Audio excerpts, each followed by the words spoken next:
राधानगरी पंचायत समिती सभापतीपदी काँग्रेसचे RY पाटील तर उपसभापतीपदी अश्विनी चौगले यांची निवड झाली आहे. पंचायत समितीच्या सभागृहात पीठासन अधिकारी तथा तहसीलदार अनिता देशमुख यांनी निवडणूक प्रक्रिया पार पाडली.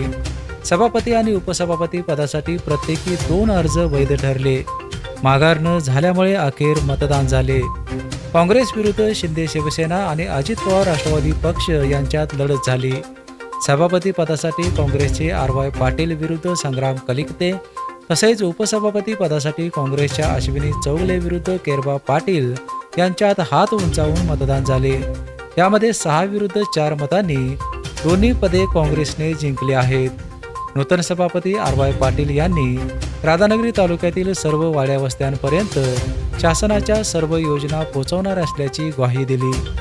यावेळी पंचायत समिती सदस्य मोहन पाटील, सूर्यकांत पाटील, वंदना जाधव, अमृता पाटील, पूनम पाटील, मंगल कांबळे, सहाय्यक गट विकास अधिकारी अविनाश कामत आदी मान्यवर उपस्थित होते.